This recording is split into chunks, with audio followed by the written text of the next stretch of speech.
जय हिंद दोस्तों, मैं नवीन शर्मा आप सभी का स्वागत करता हूं। आशा करता हूं आप सब एकदम अच्छे हैं, एकदम बेहतरीन हैं। एक बार सारे प्यारे दोस्त बताएंगे आप सब कैसे हैं। उम्मीद करूंगा आप बहुत अच्छे होंगे, बहुत बेहतरीन होंगे। अनूप विश्वकर्मा, आकाश रजक, लक्ष्मी कुमार, तेजस वाडेकर, नंदिनी, प्रियंका, पिंटू, कमलेश, लोकेश, धीरज, वर्तिका, रूपेश, आकांक्षा, सभी प्यारे दोस्तों का स्वागत है। और प्यारे बच्चे, आप लोग जानते हैं पिछली क्लास में हमने मराठा साम्राज्य को पढ़ना शुरू किया था। तो उसी प्रक्रिया को आगे बढ़ाते हैं, उसी चैप्टर को हम लोग आगे बढ़ाते हैं। मैंने ये बात आपको बता दी, छत्रपति शिवाजी महाराज जी का जो राज्याभिषेक है वो 1674 में हुआ। और इन्होंने अपनी कैपिटल किसको बनाया? कैपिटल बनाया इन्होंने रायगढ़ को। और इनका जो प्यारे बच्चे आपका राज्याभिषेक किया, एक तो किया गंगा भट्ट ने वैदिक विधि से, और निश्चलपुरी गोस्वामी ने तांत्रिक विधि से किया। इतनी बात समझ गए आप? ठीक है। उसके बाद हमारा टॉपिक था छत्रपति शिवाजी महाराज जी के। अब यहाँ इंपॉर्टेंट बात आती है कि छत्रपति शिवाजी महाराज जी ने घोषणा की और खुद को एक हिंदू सम्राट घोषित किया। हिंदू सम्राट घोषित करने के साथ में ही उन्होंने अपने राज्याभिषेक में कहा कि मुगलों से लड़ने का ये सबसे बेहतरीन समय है, और भारत को ये जो हिंदुओं का पतन हुआ है इसका एक मतलब ध्वज के तले इकट्ठे रह करके हमको इन बाहरी शक्तियों को, जो बाहर से लोग आए हैं, इनको हराना होगा। और इसी स्टेटमेंट के साथ में कहते हैं कि लगभग 50,000 लोग इस समय इनके राज्याभिषेक में, आप समझते हैं उस समय 50,000 लोग इनके राज्याभिषेक में प्यारे बच्चे मौजूद रहे। इन्होंने यहाँ पर दो उपाधि धारण की थी। दो उपाधि कौन कौन सी थी? छत्रपति, क्योंकि सब लोग एक छत्र के अधीन इन्होंने कर दिए, तो दो उपाधि छत्रपति। और साथ में एक उपाधि इनकी थी हैंदव, क्योंकि जो हिंदुत्व था वो अपने अगर हम बात करें तो बहुत पतन उसका उस समय हो चुका था। क्योंकि देखो, हमारे देश में जितने भी बौद्ध कन्वर्टेड हुए वो सारे जो बौद्ध बने तो वो तो आपका मौर्य काल से ही थे। जैन यहां बन चुके। अब अंग्रेज इस समय आ चुके थे देश में, पुर्तगाली भी, और कई यूरोपीय शक्तियां इस समय आ चुकी थी। वो लोगों को बहला फुसला करके, पैसे दे करके भी लोगों को ईसाई बना रहे थे, क्योंकि ईसाइयों की संख्या अगर होती तो वो उन्हीं ईसाइयत का समर्थन करते।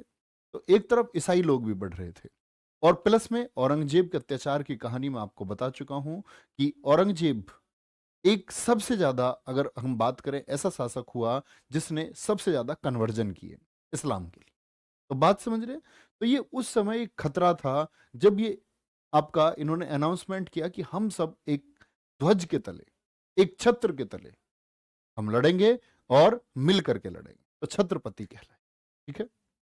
इसीलिए क्या बोलोगे फिर? आपका इनके प्रमुख अभियान है, पहला है रोहिदेश्वर दुर्ग पर सबसे पहले इन्होंने नियंत्रण लिया।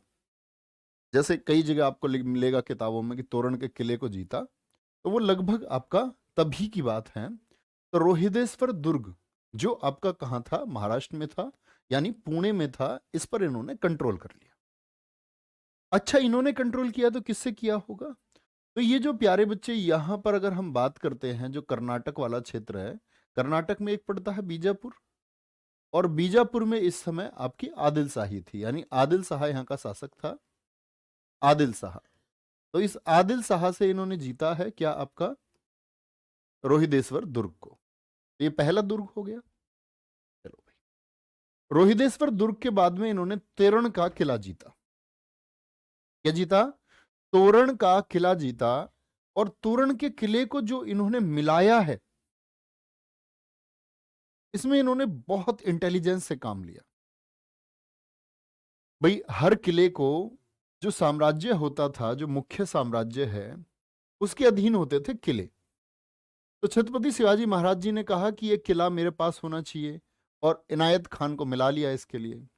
इनायत खान को मिला लिया तो दरबार में बात गई कि भी छत्रपति शिवाजी महाराज जी इस किले को चाहते हैं। छत्रपति शिवाजी महाराज जी इस किले को चाहते हैं, लेकिन इनके अपोजिट भी लोग थे, जो आदिल शाही के नजदीक लोग थे, और उनका नहीं, छत्रपति शिवाजी महाराज जी को किला नहीं देंगे। तो यहां पर जितने भी लोग थे उनको छत्रपति शिवाजी महाराज जी ने पहले ही खरीद लिया इनायत खां की मदद से। अपने क्या बोलेंगे, अपने चालाकी से इन्होंने इनायत खान और इसके जो करीबी लोग थे उनको मिला लिया। अब जितने लोग मिला लिए गए, वो सब क्या कहेंगे? वो सब कहेंगे कि जो किला है ये छत्रपति शिवाजी महाराज को दे देना चाहिए। तो किला दे दिया गया।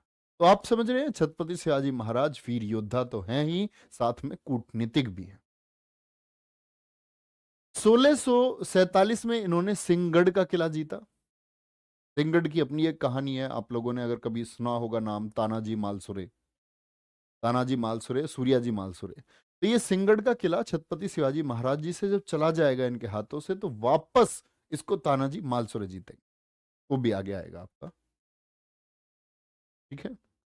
1656 में रायगढ़ को राजधानी बनाया इन्होंने, 74 में जहां इन्होंने राज्याभिषेक कराया था। 1659 में इन्होंने प्रतापगढ़ का किला जीता, और कृष्ण जी भास्कर को अफजल खान ने शिवाजी के पास दूत बनाकर भेजा। कृष्ण जी भास्कर को अफजल खान ने, अब ये अफजल खान कौन है? तो ये क्या बोलोगे, अली जो आपका आदिल शाह है उसका सेनापति था। आदिल शाह कहाँ का है? मैंने आपको बताया कर्नाटक बीजापुर का। तो जब शक्ति बढ़ने लग गई छत्रपति शिवाजी महाराज जी की, तो इन्होंने क्या बोला कि आदिल शाह ने कि भाई अब आपको इनको नियंत्रण में रखना होगा। तो अफजल खान ने पहले एक शांति दूत भेजा, कृष्ण जी भास्कर, जिससे बात नहीं बनी। तो बाद में फिर अफजल खान चाल चलता है कि 1659 में अफजल खान की हत्या शिवाजी ने की। इसकी हत्या अफजल खान की। अब ये अफजल खान कौन? तो अफजल खान आया छत्रपति शिवाजी महाराज जी के पास में और एक प्रस्ताव लेकर के आया। कौन लेकर के आया प्रस्ताव? कृष्ण जी भास्कर। कृष्ण जी भास्कर ने कहा, छत्रपति शिवाजी महाराज अफजल खान तुमसे मिलना चाहते हैं। छत्रपति शिवाजी महाराज जी ने कहा, ठीक है, हमें कोई दिक्कत नहीं है। बोला जी अकेले आना होगा, निहत्ते। बोले हमें कोई दिक्कत नहीं है। अफजल खान भी तो निहत्ता ही आएगा? बोले हाँ, वो भी निहत्ता आएगा। अफजल खान मतलब बोलते बहुत मजबूत शरीर और लंबा चौड़ा, 7 फीट का आदमी अफजल खान था। छत्रपति शिवाजी महाराज जी, उनकी लंबाई थोड़ी कम रही है और शरीर भी उनका दुबला था, मतलब ऐसे नहीं होती कदकाठी, मतलब कमजोर थोड़ी सी, लेकिन हौसले तो बहुत बुलंद है। मुलाकात हुई एक शिविर में, आपने बहुत सारे बच्चों ने छोटी क्लासेस में पढ़ी होगी। बैठ गया अफजल खान, गले मिला। तो अफजल खान चालाकी करना चाहता था, छुरा लेकर के आया और छुरा लेकर के उसने ऐसे छत्रपति शिवाजी महाराज जी के यहां मारा, यहां। अब छत्रपति शिवाजी महाराज जैकेट पहन के गए थे, ऐसे समझ लो जैसे बुलेट से बजाती बुलेट प्रूफ, तो वो उस समय आपकी धारदार हथियार से बचाने वाली जैकेटें इस्तेमाल करते थे बहुत सारे राजा, युद्ध भूमि में भी। छत्रपति शिवाजी महाराज जी अपना लेके गए थे क्या? सिंह नख, जिसको बाघ नख भी कहा जाता है। ऐसे पंच देखा होगा तुमने, छोटे वाले पंच ऐसे उंगलियों में पहन लेते थे उसको। उसमें यहां दांते बने हुए, शेर के पंजे से भी ज्यादा मजबूत, और ऐसे अफजल खां के यहां उन्होंने इधर लगा दिया। तो इधर लगा रहा है, मैं इधर लगा देता हूं। अफजल खान की किडनी विडनी सब बाहर। बड़ा चर्चित है ये सिंह नख छत्रपति शिवाजी महाराज जी का, ब्रिटेन में रखा हुआ है आज भी, ब्रिटिश संग्रहालय में। ले गए ब्रिटिश यार सब कुछ। अच्छा, तो कहने की बात है कि जो आदिल शाह चाहता था, जो बीजापुर चाहता था कि छत्रपति शिवाजी महाराज जी आगे ना बढ़ पाए, तो क्या बोलोगे, वो प्यारे बच्चे नहीं रोक पाए उनको, ठीक है। 1664 सूरत को लूटा। अब ये स्टेटमेंट हमको हर जगह मिलता है, जिसको हम लूट का नाम देते हैं। दरअसल में लूट एक नेगेटिव वर्ड है, लेकिन हर जगह यही लिखा हुआ है, तो इसको हमको रिप्लेस करना चाहिए थोड़ा सा। 1664 में सूरत पर आक्रमण किया। सूरत कहाँ है आपका? सूरत जानते हो ना, गुजरात में है। तो बोलते नहीं, लड़की अच्छी होनी चाहिए, सूरत तो गुजरात में भी है। और ये क्या था दरअसल में, इस समय आपके पुर्तगाली, भारत के बाहर से अंग्रेज, 1600 ईस्ट इंडिया कंपनी, ये सब यहां से व्यापार करते थे। और व्यापार करते थे तो मुगलों के अच्छे संबंध है दिल्ली से, यहां से इन विदेशी आक्रमणकारियों से, जो भारत पर विदेशी आए। तो छत्रपति शिवाजी महाराज जी ने कहा, महाराष्ट्र से हम सीधे इस सूरत के बंदरगाह को चल करके जो पैसा है यहां खत्म करते हैं। वंश बिष्ट कह रहे हैं सर, हीरो बन रहा था अफजल खां, ज्यादा हीरोपंती निकल गई। हाँ जी, चलो क्या बोलेंगे। तो नाराज होकर बंगाल का, यहां देखना ध्यान से, सूरत को लूटा।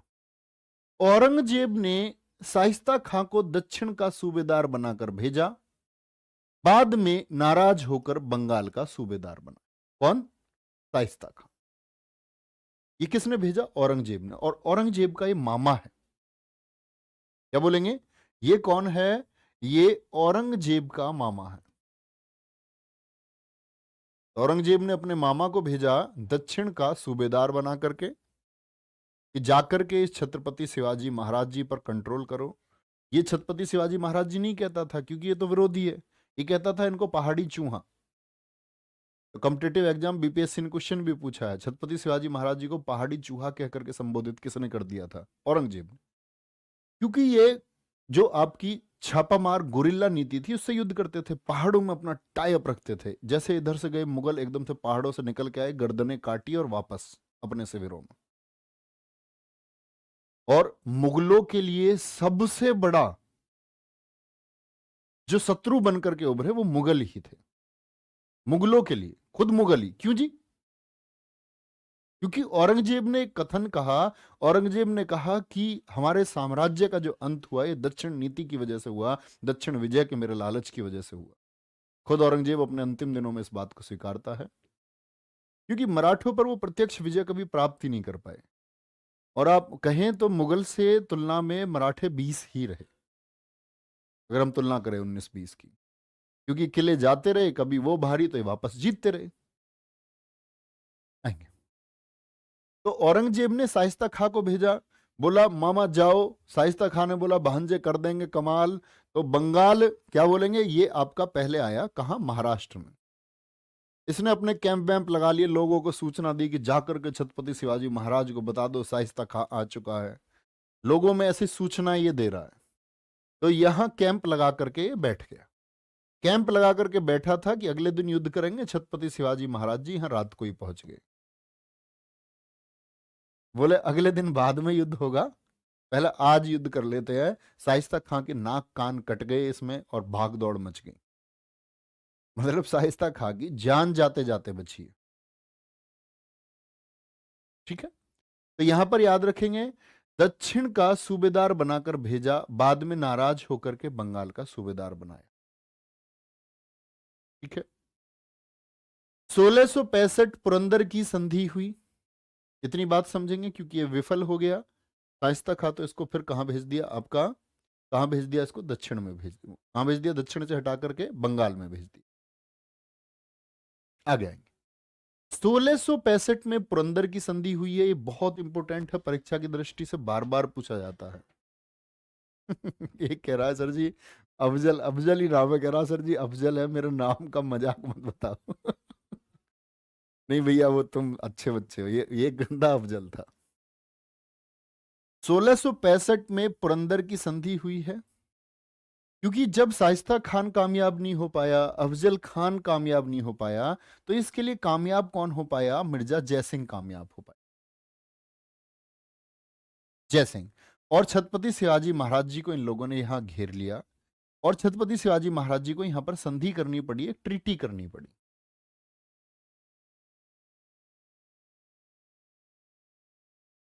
क्या बोलेंगे? 5 लाख हूण। हूण एक मुद्रा थी। क्या बोलेंगे? 5 लाख हूण वार्षिक देने पड़ गए किसको? आपका छत्रपति शिवाजी महाराज जी को। 35 किले इस समय तक ये जीत चुके थे। 35 में से 23 किले किनको देने पड़े? मुगलों को देने पड़े। तो कितने किले बच गए अपने पास? 12 किले बच गए। और ये 12 किलों से वापस छत्रपति शिवाजी महाराज जी 300 किलों पर पहुंचते हैं। इसीलिए कहते हैं कि होप कभी खत्म नहीं होनी चाहिए, आशा हमेशा होना चाहिए। आशा हमेशा होनी चाहिए। संभाजी को 5000 का मनसब बनाया गया। अरे तुम फिल्मों के चक्कर मत पड़ा करो। वो मसाला बनाते यार, सीधी सीधी फिल्म कोई देख के नहीं आएगा, हॉल में से उठ के आ जाएगा। उनको मसाला बनाना जरूरी है। उनके चक्कर में क्यों लगता है? वो अपने तरीके से करते हैं। संभाजी को 5000 का मनसब बनाया गया। बीजापुर। अब संभाजी कौन है? तो ये कौन है? ये शिवाजी के पुत्र हैं। तो ये भी तय हुआ कि शिवाजी तुम्हारा जो बेटा है वो सेवाएं देगा मुगल शासन को, और 5,000 घोड़ों की सेवा दी जाएगी। मनसबदारी प्रथा मैं आपको बता चुका था। बीजापुर के खिलाफ सहयोग, यानी कभी बीजापुर से, कर्नाटक वाले जो बीजापुर के थे आदिल शाही के शासक, बोले कभी मुगलों को बीजापुर से अगर युद्ध करना पड़ा तो तुम युद्ध में हमारा सहयोग दोगे। छत्रपति शिवाजी महाराज जी ने ये सब मान लिया। ठीक है, तो क्या बोलेंगे यहां पर, इतनी बात समझे। पुरंदर की संधि हुई छत्रपति शिवाजी महाराज और मिर्जा जय सिंह के बीच में। 5 लाख ऊंट वार्षिक देने होंगे, 35 में से 23 किले दिए।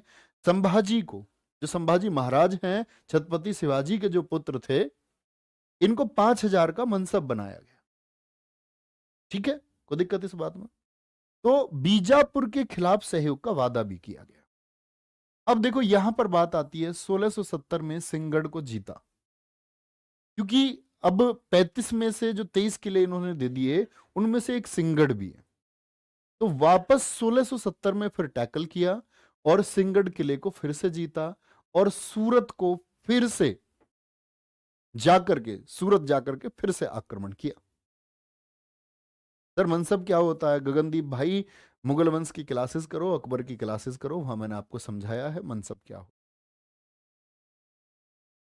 इसी सिंहगढ़ किले का पुराना नाम है कोंडाणा, और जो इन्होंने इसको जीता है कोंडाणा को, जब नाम इन्होंने सिंहगढ़ दे दिया, तो नाम बोलते हैं क्या इनका, किनके नाम पर किया इन्होंने? तानाजी मालसुरे, जिनकी इस अभियान में प्यारे बच्चे ये एक्सपायर हो गए थे, और इनके भाई सूर्याजी मालसुरे, इनकी वजह से क्या मिला इनको? सिंहगढ़ किला मिला।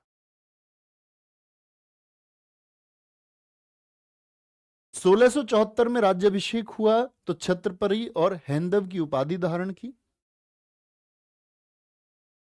बोलेंगे भाई, दुर्गेश पाटले कह रहे हैं संभाजी शिवाजी का भाई था। अरे मूर्ख, पाटले मतलब लिख करके महाराष्ट्र के होते हुए महाराष्ट्र का इतना सा इतिहास तुमको नहीं पता? धिक्कार है मेरे दोस्त तुम पर, भाई बता रहे पुत्र को, मूर्ख इंसान।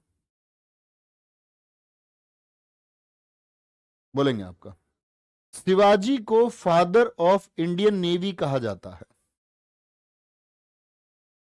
शिवाजी को father of the Indian navy कहा जाता है, और ये इन्होंने मुगलों के खिलाफ ही क्या आपका इंडियन नेवी को डेवलप किया, और इसकी लीड है दरिया सारंग।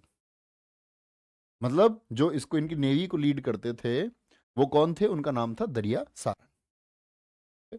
आगे चलेंगे।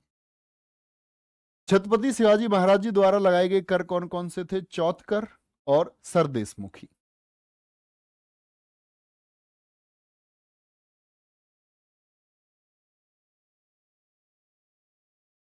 बोलेंगे आपका चौथ कर। अब ये क्या था? देखो, जो टोटल उपज थी या आय का 1/4 थे, जिन हिस्सों को जीत लेते थे, जीते हुए हिस्सों से लेते थे क्या? आपका 1/4।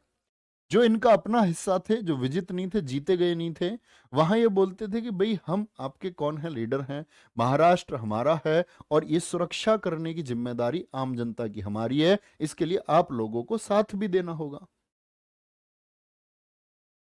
ठीक है, तो सरदेशमुखी क्या बोलेंगे? ये आपका कितना लिया जाता था? 1/10।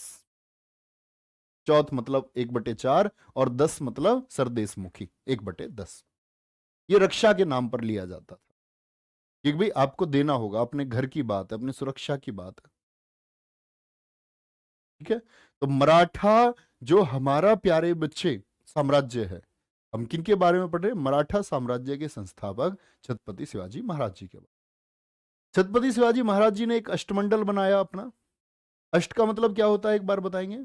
और यहां से आपको थोड़ा ध्यान देना होगा, यहां से लगातार दिल्ली पुलिस कांस्टेबल ने क्वेश्चन पूछे हैं, एसएससी जीडी पिछला 2019 क्वेश्चन पूछ चुका है।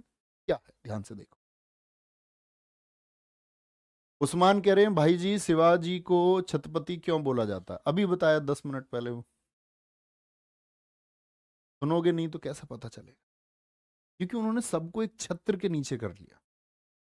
हिंदुत्व के नाम पर उन्होंने बोला कि हम सब इकट्ठे लड़ेंगे। ठीक है, आएंगे। शिवाजी का अष्टमंडल, इसमें सबसे बड़ा पद इन्होंने दिया पेशवा। एक बार कमेंट सेक्शन में बोले पेशवा पद की तुलना आप कैसे करेंगे? तो ये 8 लोगों का एक समूह था। बहुत बढ़िया लिखते हुए विशाल मंडिक, बहुत बढ़िया। शिवम वेरी गुड, विद्या ज्योति लक्ष्मी एकदम सही। ठीक है। पेशवा, सबसे प्रमुख पद इन्होंने पेशवा बनाया, जैसे आज देश में प्रधानमंत्री हो। सर ए नौबत बनाया, ये कौन था? ये सेनापति था, सर ए नौबत। ममुआदार बनाया, ये सरकार जो आपका मतलब इनकी अपनी गवर्नमेंट हो गई ना, एक ये लीड कर रहे हैं, तो जितने भी आय हो रही है टैक्सेस से और जितना खर्चा हो रहा है सेना पर, उस आय व्यय का लेखा जोखा, इनकम एक्सपेंडिचर कौन देखता था? वो ममुआदार, एक पोस्ट के नाम है। जैसे आज हम बनाते प्रधानमंत्री, गृह मंत्री, रक्षा मंत्री, ऐसे इन्होंने पद बनाए। वाक्यान्वीस, जो इनका अपना इंटेलिजेंस सिस्टम था, उस इंटेलिजेंस डिपार्टमेंट का चीफ किसको बनाया? वाक्यान्वीस एक पद बनाया, किसी व्यक्ति को इस पे बैठा सकते थे गुप्तचर विभाग के लिए। ठीक है, क्या बोलोगे? गुप्तचर विभाग। सुरूनवीस, ये पत्राचार, जो आपका पड़ोसी राज्यों से कुछ भी संपर्क होता था, कोई सूचना आदि। वेरी गुड, सभी बच्चे एकदम ठीक आंसर लिख रहे हैं। अनुभव चौधरी जी वेरी गुड, बहुत बढ़िया। दबीर, दबीर को बोलते हैं सुमंत, सुगंत नहीं, इसको ठीक करना, सुमंत, ये विदेश मंत्री था। सदर पंडित राव था, दान धार्मिक आदि जितने भी कार्य होते थे, और एक था न्यायाधीश। तो 8 लोगों को इन्होंने स्थापित किया है अपने अष्टमंडल में, मतलब 8 पोस्ट बनाई इन्होंने कि जो हम ये राज्य चलाएंगे, ये 8 पोस्ट मिलकर के हम चलाएंगे। ध्यान से देखेंगे। छत्रपति शिवाजी महाराज जी के बाद में जो उत्तराधिकारी हुए, तो स्वाभाविक इनकी मृत्यु हुई है। 1680 में मृत्यु हो गई थी छत्रपति शिवाजी महाराज जी की। मृत्यु कब हुई है? 1680 में। ठीक है। छत्रपति शिवाजी महाराज जी के बाद में जो उत्तराधिकारी बने, वो बने दूसरे छत्रपति। क्या बोलेंगे? दूसरे छत्रपति बने आपका संभाजी महाराज, जो रहे आपका 1680 से 1689। ये बात मैं आपको बता चुका था। छत्रपति शिवाजी महाराज जी की जो पत्नी थी साईबाई निम्बालकर, उन्हीं के पुत्र हैं आपके कौन? संभाजी महाराज। और अगर बात करें साहस की और विद्वता की, तो अगर हम बात करते हैं उस समय के मराठा साम्राज्य के सबसे विद्वान लोगों में, तो सबसे विद्वान लोगों में, चाहे वो छत्रपति हो या पेशवा हो, सबसे विद्वान जो कुछ चुनिंदा लोग हैं, जैसे नाना फडणवीस हुए, ऐसे ही विद्वान व्यक्ति थे संभाजी महाराज। कहते हैं लगभग 13 भाषाओं का ज्ञान, संस्कृत के परम ज्ञाता और बहुत बहादुर। तो संभाजी महाराज कहां चले गए थे? आप बोलेंगे संभाजी महाराज जी को बना लिया गया था, क्या मनसब बना लिया गया पुरंदर की संधि से 1665। 1665 में मुगलों की तरफ से शासक कौन है? तो आप कहेंगे 1658 से 1707 तक भैया जी औरंगजेब था। ठीक है, यहां देखो ध्यान से। तो संभाजी महाराज ये साईबाई के पुत्र हैं। इन्होंने जब बागडोर संभाली तो 1680 में संभाली, और इन्होंने क्या किया? अकबर को शरण दी। अब ये अकबर कौन है? वो अकबर नहीं है, ये 1556 से 1605 वाला हुमायूं का बेटा, ये है औरंगजेब का बेटा। जब औरंगजेब के खिलाफ इसने विद्रोह कर दिया, औरंगजेब के खिलाफ विद्रोह होने पर इसने आकर के शरण कहां ली? दक्षिण में। और इसको लगा संभाजी महाराज इसको सिर्फ बचा सकते, तो भाग करके ये कहां पर आ गया? संभाजी महाराज जी के पास में आ गया। और अकबर ने बहुत सारी सूचनाएं आकर के संभाजी महाराज को दी। कैसे? क्योंकि जब संभाजी महाराज को गद्दी पर बिठा रहे थे, तो उस समय बहुत सारे लोग ऐसे थे जो छत्रपति शिवाजी महाराज जी के एक पुत्र थे रामराज, अभी आगे आएंगे गद्दी पर वो भी। तो रामराज को बहुत सारे लोग बिठाना चाहते थे, लेकिन रामराज एक कमजोर छत्रपति अगर बोले तो साबित हुए। तो क्या बोलते हैं कि जब इनके अपने हितों की पूर्ति नहीं हुई, तो इन्होंने दिल्ली पत्र लिख दिया, और दिल्ली पत्र लिख दिया औरंगजेब के पास कि आकर के तुम इस महाराष्ट्र को अपने कब्जे में ले लो, मराठा साम्राज्य पर आक्रमण करो। किससे नाखुश थे? संभाजी महाराज के गद्दी पर बैठने से। आंतरिक कलह, जो कलेश होता है जिसमें लालच सामने आता है, तो ये लालच सामने आया। लेकिन वो पत्र अकबर ने किसको दे दिया? संभाजी महाराज को आकर के। तो संभाजी महाराज ने यहां अपने कई मंत्रियों के वध करवाए, क्योंकि जो इनके खिलाफ साजिश कर रहे थे। यानी विद्वान भी हैं और अपने निर्णयों में कठोर भी हैं। देखेंगे ध्यान से।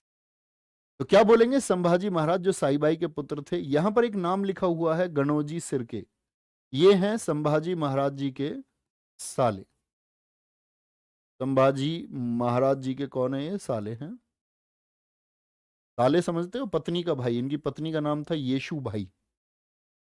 येशु भाई के भाई थे, ध्यान से समझना।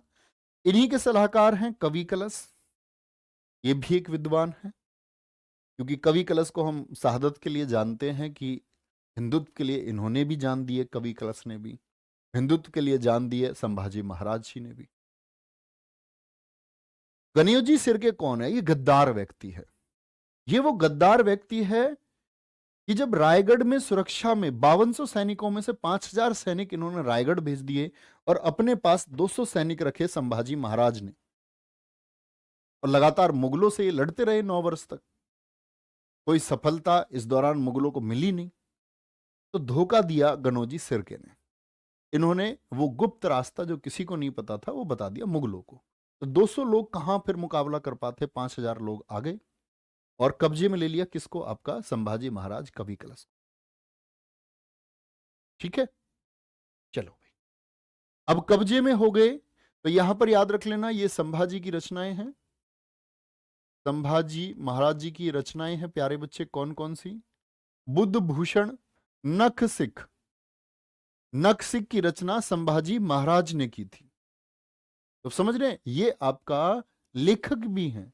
और लेखक कौन हो सकता है, विद्वान व्यक्ति हो सकता है, मूर्ख तो लेखक होते नहीं। तो इनकी और भी रचनाएं आती हैं, जैसे नाम आता है 7 शतक का। 7 शतक किसकी रचना है, संभाजी महाराज की है। नाई का भेद किसकी रचना है, नाई का भेद किसकी रचना है, ये आपका संभाजी महाराज की। अब देखेंगे ध्यान से, इन्होंने जो कार्रवाई की तो औरंगाबाद के किले पर इन्होंने आक्रमण किया और वहां पर था हुसैन अली, उसको इन्होंने हराया था। 1689 में इनकी हत्या औरंगजेब ने करवा दी। दिन था आपका 11 मार्च का। अब समझो, इनको कैद कर लिया गया। कैद कर लिया गया तो क्योंकि ये हिंदुत्व के लिए लड़ रहे थे, तो औरंगजेब ने कहा कि आपको इस्लाम अब स्वीकार करना होगा। इसने कहा, औरंगजेब ने। इनके ही सामने जो कवि कलश था उसकी आंखें निकाली गई, ताकि एक भय की स्थिति पैदा हो। और संभाजी महाराज जी का जो बलिदान है वो देश हमेशा याद रखेगा। जैसे मैंने बताया, अत्याचार अगर किसी एक व्यक्ति पर, जो ये राजे महाराजे थे, इनमें सबसे ज्यादा जो अत्याचार हुआ वो संभाजी महाराज पर हुआ। नाखून उखाड़े गए, बाल उखाड़े गए, खाल उतारी गई, उंगलियां काटी गई। और रोज औरंगजेब जाता और रोज पूछता, क्या इस्लाम धर्म स्वीकार किया, बोले नहीं, तो काट दो कुछ और। हाथ काट दिए गए, पैर काट दिए गए, धीरे धीरे धीरे धीरे, और अंत में सिर्फ धड़ बचा। विक्षिप्त हालत में अंत में धड़ बचा हुआ है, और अंत में औरंगजेब ने कहा, काट दो गर्दन। औरंगजेब का एक स्टेटमेंट इस समय सामने आता है। औरंगजेब के 4 बेटे थे। औरंगजेब ने कहा था कि मेरे अगर 4 पुत्रों में से अगर एक भी संभाजी महाराज तुम्हारे जैसा होता तो मैं पूरे भारत को जीत ले। तो ये शहादत हिंदुत्व के लिए है। क्या बोलेंगे, संभाजी के जो बेटे थे ये है साहू जी। साहू जी को औरंगजेब ने अपनी कैद में रख लिया। तो गद्दी पे किसको आना चाहिए था, बोलो एक बार। गद्दी पे कौन होने चाहिए थे, साहू जी महाराज, क्योंकि संभाजी महाराज के बेटे हैं, गद्दी के असली हकदार हैं। बिल्कुल ऐसी ही हत्या मैंने आपको बताई थी, गुरु तेग बहादुर जी के साथ भी यही हुआ।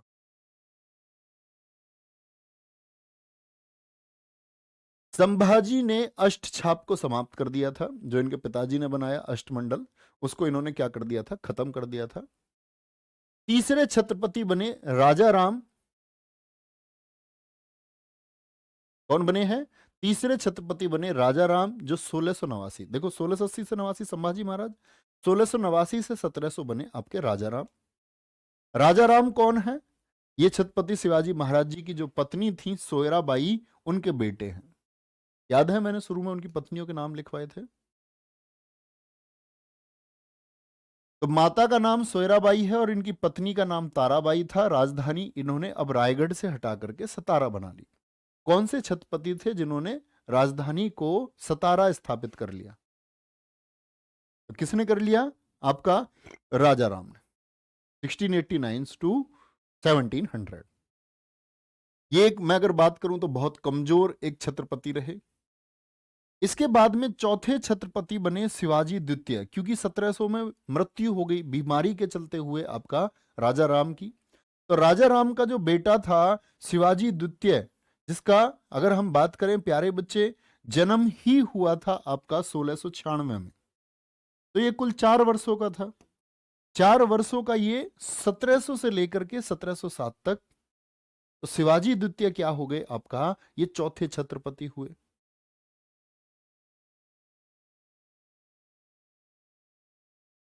ठीक है।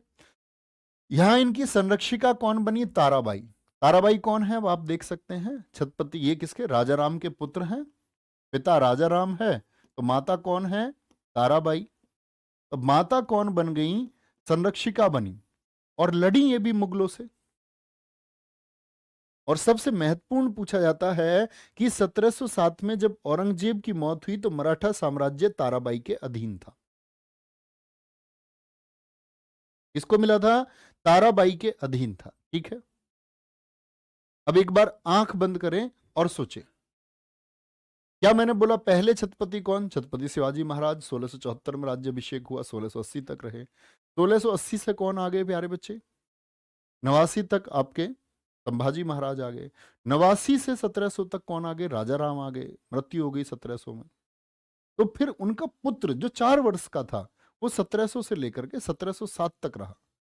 तो वो खुद नहीं रहा, उनकी माता संरक्षिका रही। ठीक है, इतनी बात में कोई दिक्कत? आगे चलें भी इससे बात से। इस बात से जब हम आगे बढ़ेंगे तो सबसे महत्वपूर्ण बात आएगी यहां पर।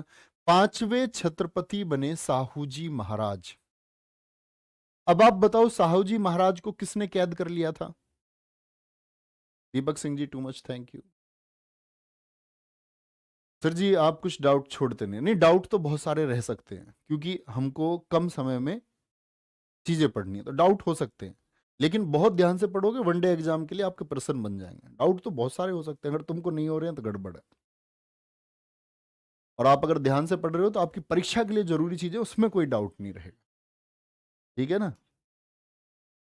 तारीफ करते हुए देखेंगे ध्यान से। तो मैंने बोला ये साहू जी किसकी कैद में है? साहू जी महाराज पहली बात तो बताओ किसके बेटे हैं? तो आप कहेंगे ये संभाजी के बेटे हैं। और जब संभाजी की हत्या हुई, संभाजी के बेटे थे, और जब संभाजी की हत्या हुई तो किसको कैद कर लिया गया था? साहू जी महाराज को औरंगजेब ने कैद कर लिया था। औरंगजेब की मौत कब हुई थी?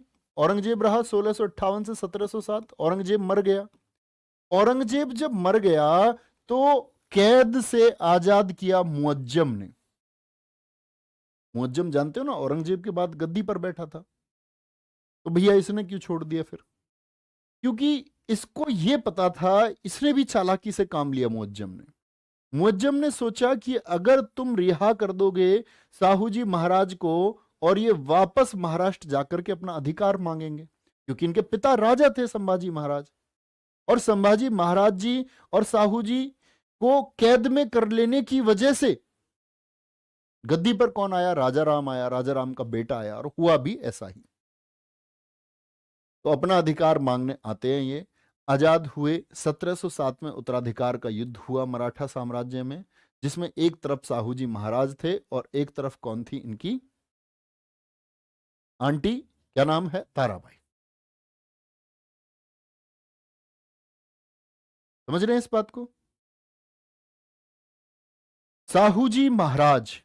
और प्यारे बच्चे, जब साहू जी महाराज देख रहे हैं कितने लंबे समय तक के लिए छत्रपति हैं, और इनको छत्रपति बनाने में बड़े महत्वपूर्ण काम होंगे, ध्यान से देखेंगे।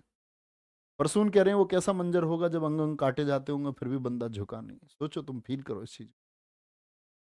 कुछ चंद लोग पैसों में बिक गए। यहां पर प्यारे बच्चे एक चीज लिखी हुई है, इसको सीन 2 पे दिखाओ, शायद दिखेगा नहीं। 1749 में जो छत्रपति बने हैं साहू जी महाराज जी के बाद में, वो रामराज बने हैं। कौन बने हैं? रामराज बने हैं। और दिखा दो, सीन 2 पे दिखता रहेगा वो कौन बने हैं आपका, रामराज बने थे। ठीक है जी। अब रामराज के बाद में यहां पर आप याद रख लेना, ये रहे थे रामराज, या मैं यहां लिख देता हूं छोटे से में, आप ब्लॉक बना के ही लिखना, रामराज। रामराज 1749 से लेकर के 1777। फिर आपका बाद में साहू द्वितीय भी आए एक, साहू द्वितीय, ये रहे 1777 से लेकर के 1808 तक।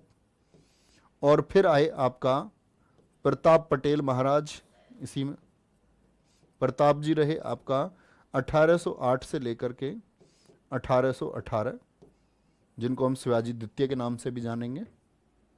ठीक है, ध्यान से देखेंगे। तो इतनी बात समझ गए आप लोग। बालाजी विश्वनाथ, बालाजी विश्वनाथ पहले पेशवा बने। तो देखो, पेशवा पद बनाया था छत्रपति शिवाजी महाराज जी ने, उस पेशवा पद को खत्म किसने कर दिया था? संभाजी महाराज जी ने। साहू जी महाराज जी ने फिर से बोला, क्या बोलेंगे? फिर से बोला कि बालाजी विश्वनाथ पेशवा होंगे, मतलब प्रधानमंत्री, प्रमुख बात। और ये बहुत खतरनाक आदमी थे, याद रखना, पेशवा में अंतर है। कभी सोचो जी साहू जी महाराज हैं, फिर ये कहां से आ गए? तो साहू जी महाराज राष्ट्रपति हैं, साहू जी महाराज छत्रपति हैं, उनके अधीन उनके सबसे प्रमुख व्यक्ति वो प्रधानमंत्री बालाजी विश्वनाथ थे। इन्हीं को हम बोलते हैं मराठों का दूसरा संस्थापक। क्या बोलते हैं? छत्रपति शिवाजी महाराज जी के बाद में मराठों का दूसरा संस्थापक किसको माना गया है? मराठा साम्राज्य का दूसरा संस्थापक किसको कहा जाता है? इन्हीं को कहा जाता है। ठीक है। अब आप कहेंगे भैया ये, चलो मैं ये चीज आपको समझा देता हूं। आप कहेंगे कि इन्होंने ऐसा क्या किया? तो देखो, कौन कैद में था? साहू जी महाराज तो कैद में थे, और जब भी दक्षिण में औरंगजेब आया तो अपने साथ साहू जी महाराज को लाया। औरंगजेब ने ना मारा साहू जी महाराज को, लेकिन कोशिश ये भी की कि इसकी जो क्षमताएं हैं वो कभी बढ़ ना पाए। और बढ़ ना पाए को लेकर के इसी समय जब दक्षिण यात्रा हुई साहू जी महाराज की, तो यहां पर बालाजी विश्वनाथ ने एक चाल चली थी कि कैसे साम्राज्य को मजबूत बनाया जाए। इसके लिए जो राशन बांटना शुरू किया मुगल सेना को, तो ये राशन खुद पहुंचाने लगे मुगल सेना को, ताकि टच में पहुंच सकें किसके? साहू जी महाराज के। और साहू जी महाराज से इस तरह इन्होंने संपर्क स्थापित किया था। मराठा साम्राज्य में जितने भी गृह युद्ध हुए, उन सारे गृह युद्धों को इन्होंने ही शांत कराया। 1719 एक वर्ष कहा जाता है मराठों का मैग्ना कार्टा। जब सैयद बंधु थे दिल्ली वाले, याद है, जिनको किंग मेकर कहा जाता था, उन सैयद बंधुओं ने बालाजी विश्वनाथ से कहा था कि आपको मुगल प्रशासन में आपकी भी भागीदारी होनी चाहिए। तो इन्होंने एक संधि कर ली कि ठीक है, मुगलों को जानने का मौका मिलेगा कि मुगल कैसे शासन करते हैं। तो क्या बोलते हैं, बालाजी विश्वनाथ बहुत शानदार कमांडर थे। तो ये मराठा साम्राज्य हो गया। और मराठा साम्राज्य में प्यारे बच्चे यहां पर लीडर बनकर के अब कौन उभरेंगे? तो वो अपनी कुर्सी पर रहेंगे। बालाजी विश्वनाथ पहले पेशवा बन जाएंगे और आगे बढ़ेंगे। ठीक है। बालाजी विश्वनाथ मतलब इनके बारे में कहते हैं कि भाई ये कहां के, आपके मध्य प्रदेश इनका जन्म हुआ, एक ब्राह्मण परिवार से इनका संबंध था। और फिर इन्होंने क्या किया कि इस पेशवा पद को वंशानुगत कर दिया। तो ये पेशवा कब बने थे? 1713 में। और 1713 से 20 तक इन्होंने पेशवा रहे हैं। ये 1713 से 20 तक पेशवा रहे। और यहां पर इन्होंने एक अनाउंसमेंट किया कि पेशवा पद जो है ये वंशानुगत होगा। वंशानुगत मतलब पिता के बाद पुत्र गद्दी पर आएगा। पुत्र कौन आएगा गद्दी पर। और इनके पुत्र कौन है, ये हैं दूसरे पेशवा बाजीराव प्रथम। जन्म सन 1740, वर्ष का जीवन,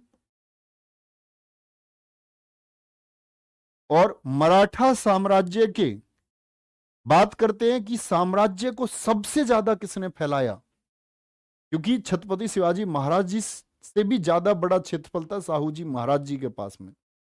तो इतने बड़े क्षेत्रफल पर उनका नियंत्रण किसने पहुंचाया, ये बाजीराव प्रथम, हीरो ऑफ इंडियन हिस्ट्री, जिनके बारे में बहुत कुछ बच्चे इतना बात जानते हैं कि बाजीराव के साथ में एक मस्तानी थी।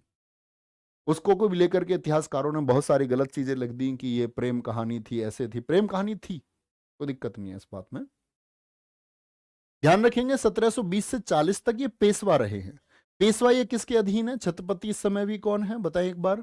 छत्रपति तो भैया 1749 तक कौन है आपका, वो साहू जी महाराज है। दो पत्नी इनकी थी, पहली पत्नी काशीबाई थी और दूसरी पत्नी थी इनकी मस्तानी, जिनको राजा छत्रसाल की पुत्री कहते हैं। राजा छत्रसाल कहाँ के थे, बुंदेलखंड के थे। बहुत जगह आप देखेंगे कि जी जो मस्तानी है वो एक मुस्लिम महिला थी। इसके लिए भी कई लोगों ने लिखा है। विशाल कुमार जी कह रहे हैं बड़े भैया सलवाई की संधि में क्या हुआ था। बेटा सलवाई की संधि में आपको बताऊंगा, 1775-82 पहला आंग्ल मराठा युद्ध होगा, तब होगी सलवाई की संधि। क्रम से पढ़ो, बस आप शांत होकर पढ़ते रहो। गुरुजी मैं भी करूंगा युद्ध, ठीक है यादव जी तुम भी करना। तो ये कौन है, ये छत्रसाल की पुत्री हैं। और यहां पर इंपॉर्टेंट याद रखेंगे आप इस बात को कि प्यारे बच्चे जब जो छत्रसाल हैं आपके, जो राजा छत्रसाल थे आपके, तो यहां पर मुगलों ने आक्रमण किया। मुगल सेनापति था एक बंगस खान, क्या नाम है उसका, बंगस खान। उसने आक्रमण कर दिया था बुंदेलखंड पर।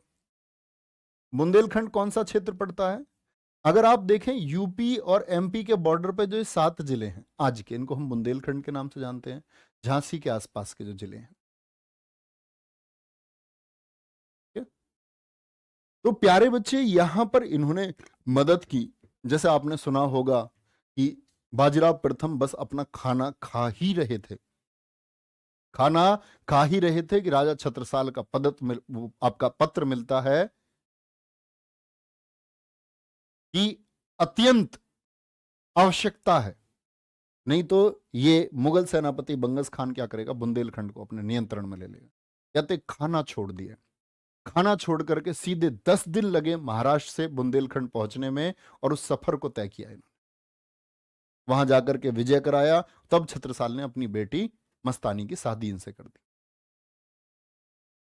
अब बहुत सारे लोग मतलब इतिहास को बदलने का प्रयास करते हैं, वो चीजों को छोटी करके दिखाते हैं कि ये इतिहास बड़ा नहीं बनाया जाए। भाई साहब ये अकेले ऐसे शासक थे, ना तो कोई मुगल सामने खड़ा हो सका, ना अवध का कोई नवाब सामने खड़ा हो सका, ना आपका अगर बात करें बीजापुर का कोई सामने खड़ा हो चुका, ना आपका प्यारे बच्चे कोई हैदराबाद का शासक निजाम इनके सामने खड़ा हो सका। एक अकेला व्यक्ति तलवार लेके चला, और इस समय दिल्ली में शासक है मोहम्मद शाह रंगीला। उसने सुना नाम, कौन है, बाजीराव प्रथम। चित्रकार थे मुगलों के पास में, बोले चित्र बना के दिखाओ। चित्र बनाया तो उसने वो आपका बोलते ना एल्फिस्टन इतिहासकार, उसने लिखा है कि घोड़े का चित्र बनाया। जब देख करके आया कि देख करके आना और चित्र बनाना, तो घोड़े के ऊपर लगाम पड़ी हुई थी, हाथ में बाली मसलता हुआ एक आदमी, और बोलते हैं कि रौबदार, और तलवार घोड़े पर रखी हुई है, बैलेंस बना हुआ तलवार का घोड़े ने खुद बना रखा है, और बाली मसलता हुआ एक आदमी शिविरों में आपका चक्कर लगा रहा है। तो कहते कि चित्र देख करके मोहम्मद शाह रंगीला भयभीत हो गया, बोला इसको जो देना वो दे दो, और कभी दिल्ली की तरफ ये आए तो इसको रोक लेना, कैसे भी रोकना हो इसको रोक लेना। और बड़ा स्टेटमेंट है इनके बारे में, बाजीराव प्रथम ने अपनी जिंदगी के ना के बराबर पल किले में बिताए, ना के बराबर। बोलते हैं इनके जीवन को अगर प्रतिशत में बांटा जाए तो इनके जीवन का 7% किले में बीता, इनके कुर्सी पर आने के बाद में जब इनको पेशवा पद मिला। बाकी 93% इनका जीवन इनके शिविरों में सैनिकों के साथ बीता। लगभग 40 युद्ध लड़े और 40 के 40 जीते। 40 के 40 युद्ध और बड़े युद्ध। आप उस चीज को नहीं पढ़ पाते हैं, ध्यान से देखना एक बात को। तो 1728 सबसे इंपॉर्टेंट है, ये हैदराबाद में निजामुल मुल्क था एक, इसको हराया, निजामुल मुल्क को हराया और इससे मुंगी सिरगांव की संधि की और ये निजामुल मुल्क फिर मराठा सेवा यहां पर देने लग गया। 1739 में पुर्तगालियों को हराया। आप समझ रहे हो, विदेशी शक्तियों को हराया 1739 में। तो पुर्तगालियों को तो बाद में हराया, इससे पहले प्यारे बच्चे आपका 1737 में दिल्ली पहुंच गए। दिल्ली में कौन शासक है? मोहम्मद शाह रंगीला। मोहम्मद शाह रंगीला को पता चल गया कि बाजीराव प्रथम दिल्ली आने वाले हैं, तो सब लोगों को कमांडिंग दे दी, इधर से आपके अवध से, इधर से आपके हैदराबाद से। तो इनके पास सैनिक थे 10,500 सैनिक बाजीराव प्रथम के पास में। इन्होंने भटकाया, अवध मैसेज भिजवाया कि सेना इधर से होकर के दिल्ली जाएगी और 5,000 सैनिक इधर भेज दिए। तो ये लोग तो भ्रम में रह गए, पता करते रहे कि आ रहे हैं क्या इधर से। हाँ जी, 5,000 की सेना लेकर के आ रहे हैं। तो अवध यहां भटकाया 5,000 में, सॉरी यहां पर आपका क्या बोलोगे, जब ये निकले यहां से महाराष्ट्र की अगर हम बात करें, मैं आपको दोबारा से बताता हूं फिर से। अगर हम बात करें किसकी, आपका अगर हम बात करें प्यारे बच्चे आपका महाराष्ट्र की बात करते हैं, तो इन्होंने बोला कि भाई सेनाएं जो होकर के जाएंगी दिल्ली ऐसे होकर के जाएंगी, तो हैदराबाद वाले 5,000 तो यहां उलझा दिए। और इधर बोला कि आपका कुछ सेनाएं ऐसी जाएंगी जो अवध होते हुए जाएंगी, अवध क्षेत्र पर आक्रमण करते हुए, कहां पर? दिल्ली जाएंगी। 5,000 सैनिक इधर भेज दिए। कहने का मतलब है एक सस्पेंस क्रिएट कर दिया। उनको भी लग रहा है कि इधर ही आ रहे हैं, वो लोग लगे हुए हैं रोकने के लिए। तो प्यारे बच्चे खुद अपने पास रखे 10,500 में से 500 सैनिक और इतने शानदार लड़ाके 250 तीरंदाज और 250 तलवारबाज। मुगलों की इतनी रेल इन्होंने बनाई ना, 500 सैनिकों ने दिल्ली खाली कर दी। दिल्ली खाली करने का मतलब समझ रहे हो? मोहम्मद शाह रंगीला दिल्ली छोड़ करके भाग गया, जितने वंशज थे वो सब भाग गए। जो लाल किला इन लोगों ने किले को सुरक्षित माना गया, बोले बाजीराव प्रथम के साथ जो तीरंदाज थे उन्होंने मुगलों के निशाने लगाने से पहले निशाने लगा करके उनको किले की प्राचीर से नीचे गिरा दिया। एल्फिस्टन ने लिखा है कि हमेशा याद किया जाएगा किसको, अगर भारत के श्रेष्ठ सेनापतियों की बात कभी आएगी तो सबसे पहले नाम लिया जाएगा बाजीराव प्रथम का। इतने मतलब इन्होंने ये किया, आप समझ ही सकते हैं। जिस आदमी ने 40 युद्ध जीते, तो इनके बाद में तीसरे पेशवा कौन बने? क्योंकि 1740 में मृत्यु हो गई बाजीराव प्रथम की। बाजीराव प्रथम की मृत्यु के बाद में तीसरे पेशवा बने बालाजी बाजीराव। बालाजी बाजीराव के पुत्र थे विश्वास राव और विश्वास राव के चचेरे भाई हैं सदाशिव राव भाव। और बालाजी विश्वराव भाव के जो भाई थे, देखो चचेरे भाई किनके, सॉरी मैं गलत बोला हूं यहां पर, ये दोनों आपस में चचेरे भाई हैं, विश्वास राव और सदाशिव राव। और बालाजी बाजीराव के बेटे कौन हैं? ये विश्वास राव हैं। तो वो तो बाजीराव प्रथम हो गए, ये बालाजी बाजीराव हो गए।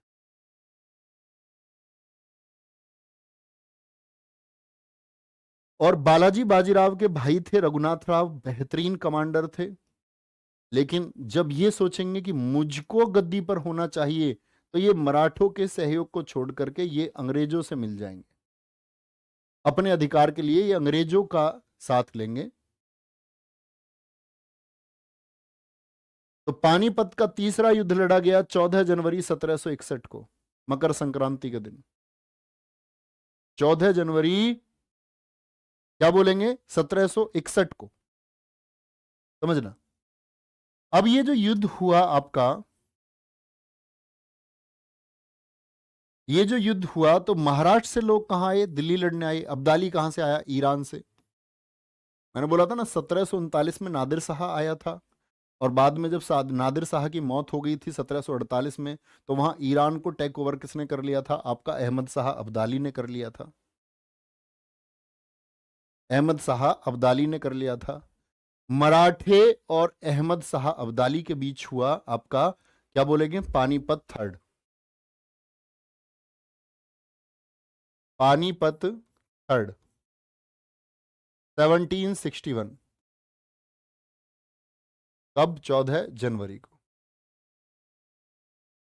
और ध्यान से देखना, इसमें मराठों की तरफ से कौन थे? 30 साल के सेनापति सदाशिव राव थे, 20 साल के विश्वास राव थे। मतलब ऐसे लोगों को भेज दिया गया जिनको युद्ध नीति के बारे में बहुत सारी जानकारी नहीं थी, लेकिन मराठों को लगता था कि हम इस युद्ध को हार ही नहीं। नीतीश लातियान जी पिछली क्लास देखें, ये सब मैं आपको बता चुका हूं। बीच में आप आएंगे क्लास पर कि पानीपत में युद्ध क्यों हुए, पानीपत की भौगोलिक स्थिति मैं आपको बता चुका हूं। भाई डायलॉग बोलो। हाँ बिल्कुल है। चीते की चाल, बाज की नजर और बाजीराव की तलवार पर कभी संदेह नहीं करते। तो कहने की बात है, बच्चों को भेज दिया मराठों ने, क्योंकि मराठों को लगता था कि अब युद्ध कोई हराने वाला हमको है नहीं। इस समय मराठा शक्ति इतनी, अगर बोले, बहुत पावरफुल हो चुके थे लोग। इधर कौन है? आपका अहमद साहब दाली, ईरान से आया, इसका साथ दिया नजीब खान ने। बोले तुम मराठों के अंडर में क्यों रह रहे हो रोहिल्ला, हमारे साथ आओ, इन मराठों से निजात दिलाएंगे तुमको। सजाउद्दौला अवध के नवाब को बोला कि तुम क्यों इनकी चापलूसी कर रहे हो, अपना शासन चलाओ। तो ये दोनों लोग लालच में इस विदेशी अहमद साहब दाली के साथ मिल गए। ठीक है। और प्यारे बच्चे, यहां पर जो सोचा नहीं था, जो सोचा नहीं था वो हो गया। और first world war, second world war के बाद में तीसरा सबसे बड़ा युद्ध है। एक दिन में मारे जाने वाले लोगों की संख्या में, एक दिन में 1 लाख लोग मारे गए। महाराष्ट्र से जनता चल दी पूरी। 1 लाख लोग शुरू में चले, चलते चलते ये लोग 5 लाख हो गए। 5 लाख लोग जा रहे हैं और यहां डेरा इन्होंने डाल दिया। अहमद साहब दाली ने खाने की जो सप्लाई यहां से होती थी, ये कटवा दी। भीड़ ये बेचैन हो गई खाने के लिए, जितने भी मराठी लोग थे। तो यहां पर एक प्रकरण आता है, आगरा में सूरजमल, महाराजा सूरजमल, जिनको जाटो का प्लेटो, कई बार एसएससी ने क्वेश्चन पूछा है, जाटो का प्लेटो किनको बोलते। तो जब ये मराठे जा रहे थे तो यहां आगरा वाले इलाके में इनको मिले महाराजा सूरजमल। महाराजा सूरजमल ने कहा कि हम लोग चलते हैं, आप लोगों के साथ लड़ते हैं। मुगलों में बड़ा खौफ था महाराजा सूरजमल का। तो महाराजा सूरजमल जी की बात को सदाशिव राव ने घमंड में यह कह करके टाल दिया कि आप भी अहमद साहब अब्दाली के साथ अगर मिल जाएंगे तब भी हमको कोई दिक्कत नहीं है। समझ रहे हैं? तो क्या हो गया कि इस युद्ध को, और ये जो 5 लाख लोग थे जो विक्षिप्त हुए, तो वापस आते समय इन्हीं लोगों की रुकने के बंदोबस्त से लेकर के इनकी दवाई आदि की व्यवस्था किसने की है? वो सूरजमल जी ने की। तो कहते हैं कि इस युद्ध को महाराष्ट्र के जो बच्चे थे ना, ये युद्ध हार गए। अगर इस युद्ध में जो कमांडिंग होती अगर रघुनाथ राव करते, तो रघुनाथ राव कभी भी ये दिन नहीं आने देते कि अहमद शाह अली भारत पर आक्रमण कर लेता। ठीक है। यहां पर देखेंगे 3 आंग्ल मराठा युद्ध हुए हैं। छोटी सी चीज है, बस 2 मिनट में खत्म करेंगे इसको, टॉपिक को। रघुनाथ राव ने सूरत की संधि की, क्योंकि रघुनाथ राव चाहते थे कि मैं खुद छत्रपति बनूं। तो सूरत की संधि कर ली अंग्रेजों से। 1775 में ईस्ट इंडिया कंपनी से मिल गए, बोले मुझे गद्दी पर बैठाओ। लेकिन क्या हुआ, इस युद्ध को ये हार गए। इस युद्ध को मराठा जीते और मराठों ने फिर अंग्रेजों के साथ संधि की थी। अगले 20 साल कोई युद्ध नहीं होगा, आप हमारे किसी भी प्रकार का राज्य क्षेत्र में कोई दखल नहीं देंगे। तो 1782 में सलबाई की संधि हुई है, क्योंकि अंग्रेजों की इसमें हार हो गई। तो पहला आंग्ल मराठा युद्ध कब से कब तक चला? 1775 से 1782। शुरुआत हुई ईस्ट इंडिया कंपनी से, रघुनाथ राव मिला अपने लालच के चलते हुए, और बाद में मराठों की जीत हुई तो सलवाई की संधि हुई। ठीक है जी। इसमें युद्ध के नेतृत्व किसने किया था मराठों की तरफ से? महादजी राव सिंधिया और मल्हार राव होलकर। ये दोनों के दोनों लोग आपके, दोनों के दोनों लोग प्यारे बच्चे आपके पानीपत का तीसरा युद्ध लड़े थे। ठीक है, आगे आएंगे।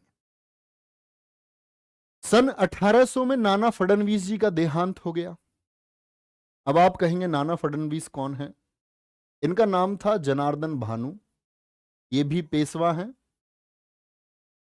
बाजीराव के बाद में बालाजी बाजीराव के बाद में 1761 में यही पेशवा हुए थे आपका जनार्दन भानु, क्या है इनका वास्तविक नाम है।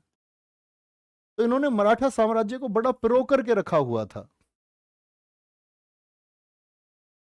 पिरो करके रखा हुआ था, यानी सब लोगों को जोड़ के रखा हुआ था नाना फडणवीस ने। लेकिन नाना फडणवीस जी की मौत ये मराठा साम्राज्य के लिए एक धक्का साबित हुई। सन 1800 में इनकी मृत्यु के बाद में मराठे बट गए, सारे मराठे क्या हो गए, बट गए। कैसे? पुणे में जो मराठे थे पेशवा वो अलग हो गए, इंदौर क्या बोलेंगे, इंदौर के होलकर अलग हो गए, नागपुर में भोसले थे ये अलग हो गए, बड़ौदा के गायकवाड़ अलग हो गए, ग्वालियर के सिंधिया घराने को आप जानते होंगे, ये अलग हो गए। सिंधिया आप पढ़ते होंगे ना कि जब रानी लक्ष्मी जी की बात आई लक्ष्मीबाई की, तो रानी लक्ष्मीबाई के खिलाफ किसने, सिंधिया घराने ने अंग्रेजों का साथ दिया था। तो बाजीराव सेकंड को हटाकर उनकी जगह विनायक राव को इन्होंने गद्दी पर बिठा दिया था इंदौर के होलकरों ने। बालाजी बाजीराव द्वितीय जानते हो ना, जो बाजीराव प्रथम के बाद में 1740 तक 61 बने, उनको इन लोगों ने हटा करके उनकी जगह विनायक राव को पेशवा बनाया था। तो दिक्कत इस बात में, भैया जनार्दन गलत लिखा हुआ, बिल्कुल गलत लिखा हुआ भैया, अभी ठीक कर देते हैं, ठीक है, यहां आएगा, सॉरी। तो ये सब लोग अलग हो गए, क्या बोलोगे, ये सब लोग क्या हो गए, ये अलग हो गए।